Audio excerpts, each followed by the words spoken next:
Most men are comfortably rotting in the waiting room of life. They negotiate with their own mediocrity, waiting for a sign, a raise, or a feeling to finally start living. They are spectators at their own funeral, watching the clock bleed out, while they scroll through other people's highlight reels. But Stoicism isn't a philosophy of coping, it is a high-performance operating system for the elite. To transform instantly, you don't need a new environment. You need to burn the old internal map and start building the inner citadel. Today, we are deleting the victim software. We are installing 10 tactical commands that will strip away your excuses and replace them with unshakable sovereignty. Pay close attention to command number 9, the immediate audit. It is the difference between a man who tries and a man who rules. The era of being a passenger is over. Let's build. 1. The command. Kill the external puppeteer. The moment you allow an external event to dictate your internal state, you have handed the leash of your life to a stranger.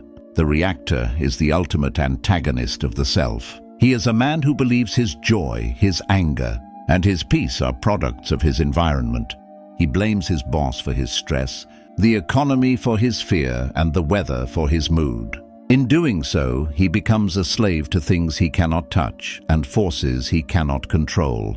He is a puppet dancing to the tune of a world that does not care about his well-being. But the Stoic masters, led by the former slave Epictetus, identified a singular point of absolute power, the Prohairezis, your faculty of choice. This is the command that creates a fortress around your mind. The truth is that nothing in the universe, no insult, no financial setback, no traffic jam can enter your mental sanctuary without your explicit signature on the lease. You aren't mad because someone cut you off in traffic. You are mad because you made the conscious or unconscious decision to value the velocity of a piece of metal over the tranquility of your own soul. You have traded your sovereignty for a moment of petty frustration. When you reclaim this faculty, you achieve immediate sovereignty. You become the only person on earth with the keys to your internal kingdom. The benefit of killing. The external puppeteer is a level of psychological invincibility that most people cannot even fathom. You move through the world as a ghost to its provocations. The action step is a literal exercise in power. The next time someone hurls an insult or a digital hater tries to bait you, look at the situation with cold, clinical detachment. Silently tell yourself, you have no power here. Do not argue, do not defend, and do not react. By refusing to acknowledge the pull of the puppet string, you remain the undisputed master of your own reality. 2. The command. Invite the catastrophe to dinner. The anxious optimist is a man built of glass, constantly shivering in the shadow of a future he refuses to face. He lives in a state of low-level dread, white-knuckling his way through life and praying that the worst-case scenario never finds his doorstep. Because he relies on hope as a strategy, he is fundamentally fragile. He is a hostage to fortune, terrified that the end of his comfort, his career, or his relationships is lurking around every corner. This avoidance doesn't protect him. It only ensures that when the storm eventually hits, he will be the first to shatter. The Stoic elite, however, do not hide from the dark. They invite the catastrophe to dinner. Through the surgical practice of Premeditatio Malorum, the premeditation of evils, you strip the future of its power to haunt you. You don't hope for the best. You master the worst before it even happens. By intentionally visualizing the bankruptcy, the betrayal, or the total collapse of your current empire, these phantoms lose their fangs. You realize that even in the smoking wreckage of your greatest fears, the core of your being, the architect, remains intact. You find that you are not your bank account, your title, or your reputation. You are the one who can build it all back from zero. The benefit of this cold-blooded mental rehearsal is tactical fearlessness. While others are flinching at the slightest sign of turbulence, you are moving with the calm precision of a man who has already died 1,000 times in his mind. You stop reacting to life and start dictating it. The action step is a 5-minute descent into the void. Tonight, sit in the dark and imagine your life falling completely apart.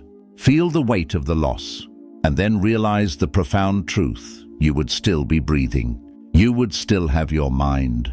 The worst has no sting once it has been invited in. Now, with the fear gone, go out and win. 3. The command: erect the zero bleed wall.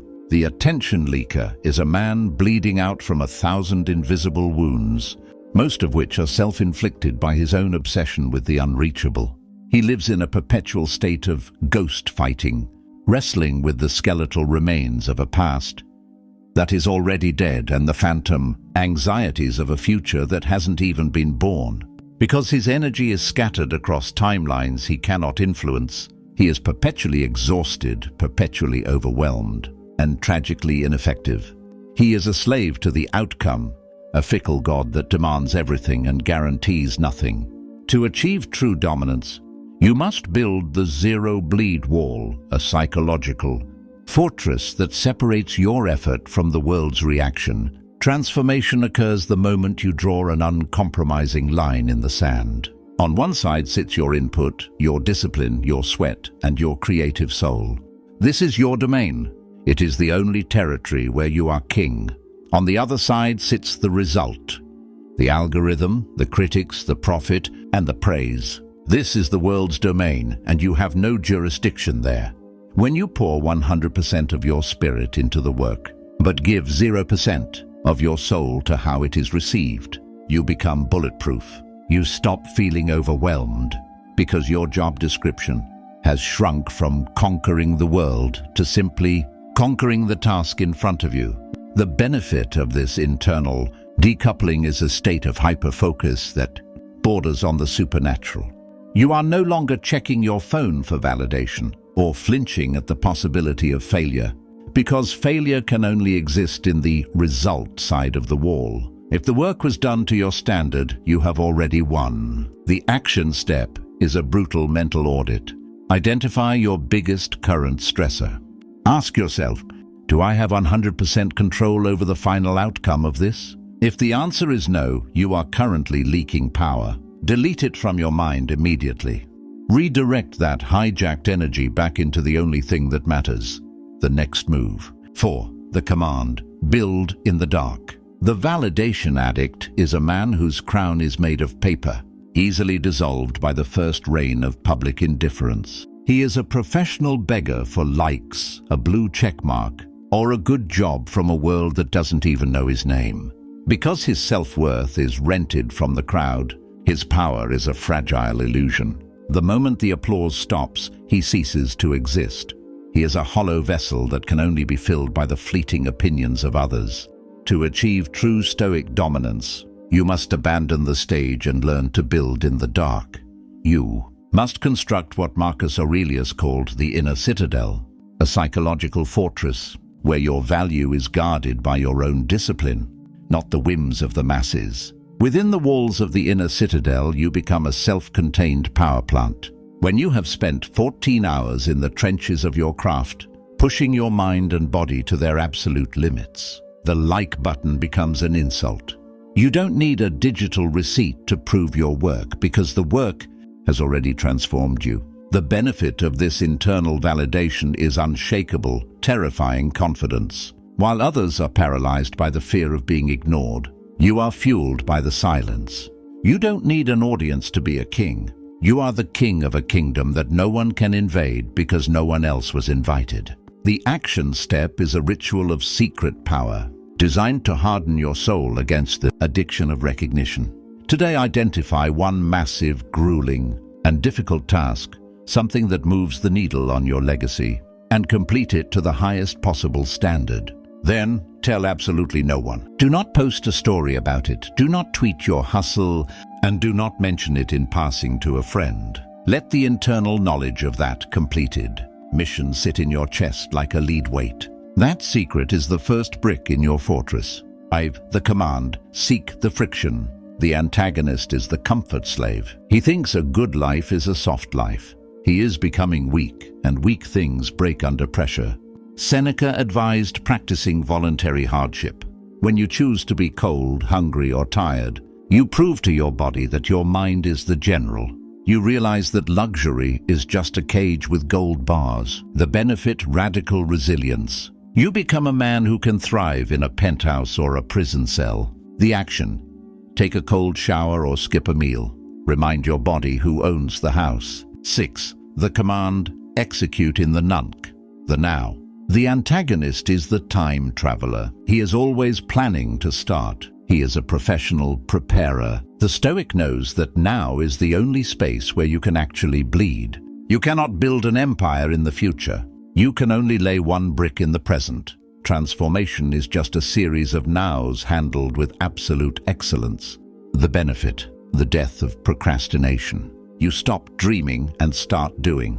The action, pick the task you've been avoiding. Set a timer for 120 seconds. Start it right now. 7. The command, weaponize your fate, amor fati. The antagonist is the resenter. He complains about his genetics, his upbringing, and his luck. He fights reality, and reality has 100% win rate. Don't just accept your life, love it. Amor fati means treating every setback as high-octane fuel for your fire. If you're rejected, it's a test of your ego. If you're sick, it's a test of your patience. The fire doesn't argue with the wood. It just consumes it. The benefit, psychological invincibility. You are impossible to insult because everything is data for your growth. The action, take the worst thing that happened today and find one way it makes you stronger. 8. The command, apply the death filter, memento mori. The antagonist is the immortal drifter. He acts as if he has 1,000 years left. He wastes hours on gossip because he thinks time is a renewable resource. Death is the boundary that gives life value. When you realize you could leave life in the next 10 minutes, the fluff vanishes. You stop arguing about nonsense. You stop caring about the opinions of mid-people. The benefit, high-definition clarity. Only the essential remains. The action, set your lock screen to, you could leave life right now. Let it guide your decisions. 9. The command, the immediate audit, collapsing time. This is the protocol. Most men wait for New Year's to change. The architect audits his soul every single hour. This is the essentialist bridge. You don't hope for a better life. You audit your thoughts in real time. If a thought is weak, you kill it on sight. If a habit is toxic, you prune it. You are an evolution machine that never stops updating. The benefit, accelerated growth. You achieve in a month what takes the herd a decade. The action, set a recurring alarm for every 3 hours. When it hits, ask, am I being a ghost or a king? At 10, the command, become the radiant center. The final truth, transformation isn't about what you get. It's about the order you create. The world is chaotic, loud, and panicked. The Stoic outsmarts the world by being the one man who cannot be shaken. When you lead yourself with absolute discipline, you become a gravitational force. You don't need to network. The world will find you. The benefit, natural authority. You become a source of order in a dying world. The action, in your next conversation, listen 10% more and react 100% less. Own the silence. The world wants you to stay a draft. It wants you to stay in the herd where you're easy to control and easy to sell to. But you know the truth. Transformation is a choice you make in this very second. It's the choice to pick up the chisel and start carving. Most will finish this video and immediately check their notifications. They will remain unfinished. But you stayed. You have the map. Now get to work. Level up or stay average. The choice is yours.